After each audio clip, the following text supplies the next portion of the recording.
Hey, it's Chief Jones here. This ain't legal advice. I ain't no bar cart lawyer or judge. Praise the Lord. I'm just a regular retired chief of police that been around almost 40 years doing this thing in courts and doing this thing out on the street and wherever else. Trying to act constitutionally as best as I understood it and knew how to do. Now, for the last 20 years, every day I understood better and better. And now I understand even better, so I'm trying to teach people. I'm going to call this Honor Your Oath. Here's my thought. When the people come here from England and elsewhere, but mainly England, the United Kingdom, they were trying to establish a new land.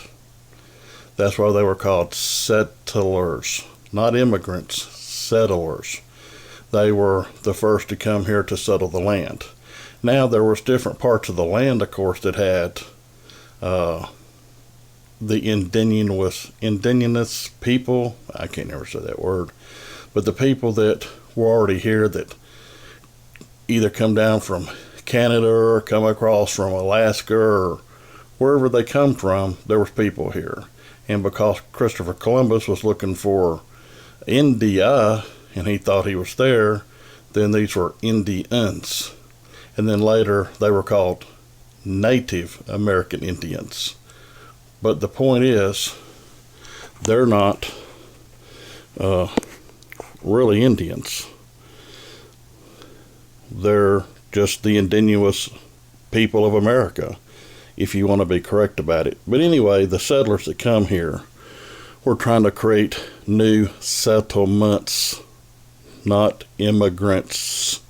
Okay, the status of immigrants started in the very end of the 1700s, like 1790, 1795, early 1800s, when the country was basically established and expanding. Then they allowed immigrants, foreigners, to come in because they were the first settlers. So then they began to allow immigrants. Okay, so I thought I'd get that on the record since people ask me about that a lot. But my thing is honor the oath. When I raised my right hand and swore in as an officer, I was an officer of the government that the people created. I thought originally my oath was to the government.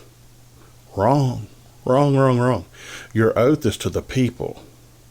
So here's the deal. If the government, if they're wrong and the people are right, and the people call you to task, honor your oath, they're saying, submit yourself as my servant and do as I tell you, because the rest of the servants have gone off the reservation. They're off the railroad tracks. They're not honoring their oath to the people. Okay? Your oath is to the people. And most oaths say, so help me God. Ooh. In separation of church and state, what they say, so help me God. Now, some people say, what God are they talking about? They talking about Jesus? They talking about God like a Trinity or a divided head? Or they talking about some other foreign God other than a Christian God? That's the reason the word they use God, because it was generic. Just like on the money, it says, what does it say? In God we trust. That means any God. That's why it's okay. If you use the word Jesus, and like in God we trust, if it said in Jesus we trust, oh boy. But God is generic. In the flag it says one nation under God. What God? Any God. Okay? So the American flag, I don't salute it. I don't bow down to it. I recognize it as a nationality flag for purposes of the military or to put on the borders to say that this is a sovereign nation. I recognize that, but I don't salute it and I don't serve under it, and I don't recognize it that way. I'm a Christian. I serve under the Christian flag, and I serve under the law of God, which is the ancient, true, and solid law, and it's the fountain of all laws throughout the world to this very day. most especially America. That's the flag I serve under, and that's my law book. So I'm saying honor your oath. If you're a city clerk, you're a county commissioner, you're a city councilman, you're a governor, you're the president, you're in the military, wherever you are, honor your oath means honor the people. There's a reason that they make you take that oath. They make you take that oath that you're swearing to the people that you're going to take care of the public trust. That's why it's called a position of trust, or a position in the public trust. See, it used to be widely understood in the early 1900s the United States is a trust, and all the money that's supposed to go into the trust takes care of the trust, and we're technically beneficiaries of the trust, okay? But more than that, we are the people. So sometimes, depends on how you look at the law and how it's applied as to if it's fair or unfair. And they got these things called a person. A person is not me, I'm a man. A person is a natural person, which they sometimes want to refer to certain corporations as a natural person. And they try and dupe you into thinking you're a natural person. Sounds good, but it's not true. You're not a person, you're not a corporation, you're not nothing. You're a man or a woman. God made you. Honor your oath means do what we, the people, tell you to do. That's why people are yelling at the police, honor your oath. You need to know what your oath means. You need to know your oath is to the people, not the government, not your supervisor, not your chief of police, not the sheriff, not the constable, nobody else. Your oath of office is to the people, to the public trust.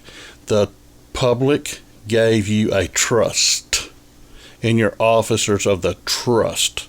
And if you violate the beneficiaries, which is we the people, then you've done harm to us, and you have to be removed from the trust.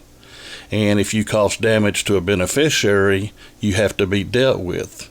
Oh, my old buddy Jay Vincent over at Luck Fawyers Institute, he's going to love this.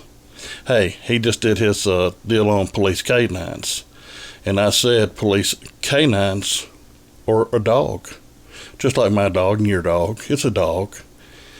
Dogs have been taught to do tricks for hundreds of years, even thousands of years. The Chinese dynasty, they had special dogs that could do little tricks, and they were special made. Well, these dogs do tricks for the servant to be a tool, but that's all it is. They're still a dog. So extravagant, being a sworn officer, a dog can't reason and has no logic. They can't be sworn in. They're deemed sworn.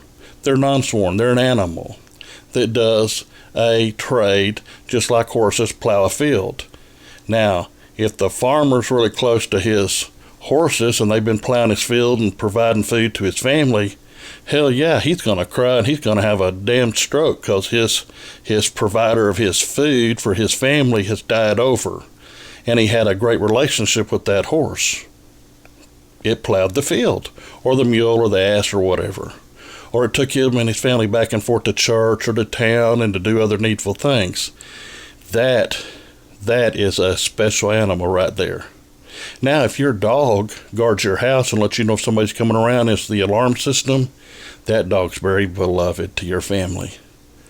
Or it's a comfort animal. It brings you great comfort. That's a special animal. Those animals deserve a special funeral. Not police canines. They're a tool, like a police car, a radar, which I don't believe in, handcuffs, guns, whatever else. They're tools of the trade. The dog is a tool of the trade, okay? They come and they go. What it is, they've invested sometimes by the time that dog is bought and trained, or comes trained, and then the officer goes and trains with him, and they got time with that officer and the cars, the equipment, the food. By the time they got a year or two in with that dog, they got $40,000 to $80,000 tied in that dog. And if that dog ain't brought in that much money in dope and convictions and fines and justifications, that dog's let go. They don't tell you that, though. And if the dog can't perform up to task, they quote, honorably retire, okay? They don't tell you a lot of things about canines, washout canines, and so then they're no longer special dogs. But the ones that bring in the most money, those are the hero dogs. Boy, if they bring in like lots of kilos of cocaine and millions of dollars, that dog's an automatic hero. Cha-ching! Cha-ching! These are police that aren't truly honoring their oath. They're duped, and they believe they are, but they're really not. I'd like to have a round table someday with some honorably retired chiefs of police, sheriffs, constables, marshals that are willing to meet with me honestly, and let's discuss things, and let's do a YouTube on it. And let's talk to some of our counterparts that are active in things that they are told, things they believe and don't believe in. And you say, these people don't exist. Oh, yeah, they do, because they call me and talk to me all the time. And I've been talking to them for years. But they just can't, a lot of them can't go on the record till they retire because their paycheck will stop and the food will stop at their house and their family will suffer, so they can't. Anyway, this is me. Me? Oh, yeah. Somebody's going to send me $100 to get that there booger off my head. Y'all crack me up. Hey, where am I at? I'm in an undisclosed location in the southeast. I may do a video tomorrow from Florida. I'll be in Florida tomorrow. And I'm up, then I'll be back in Texas or Alabama, I'm not sure. You know, I'm moving around. Okay, sayonara, God bless you, and have a great day. That's it. Bye-bye. Aloha till next time.